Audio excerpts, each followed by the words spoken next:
we treat each other.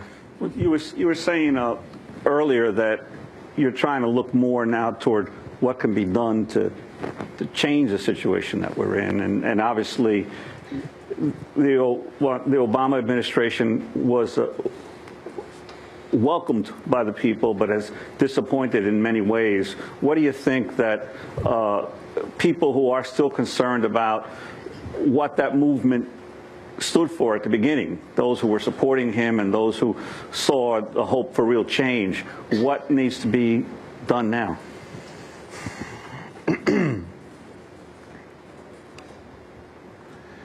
Well, the cynical answer that the Democrats, the Democratic Party, and Obama would give you is that they know we have nowhere else to go, and so therefore they don't have to listen to us, and they can play it. They can play it in the center, or even to the right. And where are we going to go? Yeah, Patty and I, were very vocal and worked for Ralph back in 2000. The way our system is rigged, it's not like other democracies where you have 4, 5, 6 political parties. And, you watch the Canadian elections, all 5 political parties are at the debates. They all get an equal amount of airtime. It's a fair system.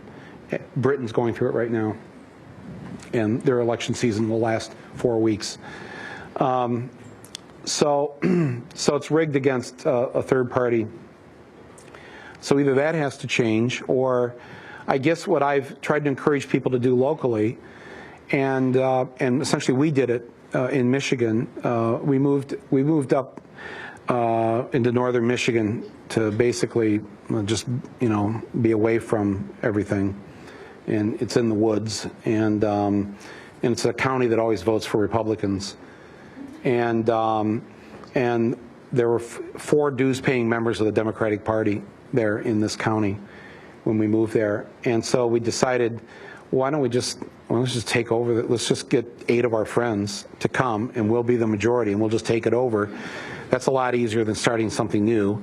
They've already got stationery printed, and they got a logo picked out, and how many fights can happen over the logo. So today there's 350 dues-paying members of the Democratic Party in our county. And when Bart Stupak, who's our congressman, was going to derail the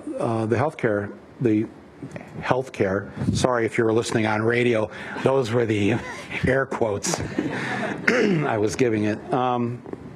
When he was going to derail that because of his own personal religious views, we got active very quickly and put an enormous amount of pressure on him, and one of our own announced her candidacy to run against him in the primary, and totally turned his life upside down.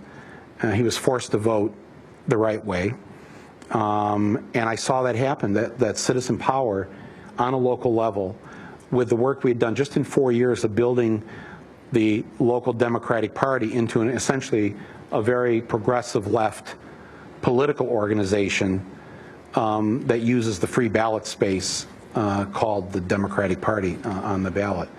And I've encouraged this around the country, and I've heard of other people doing similar things. And we go to the state convention, and we're just, we cause a ruckus whenever we can with the other Democrats that really should be calling themselves Republicans.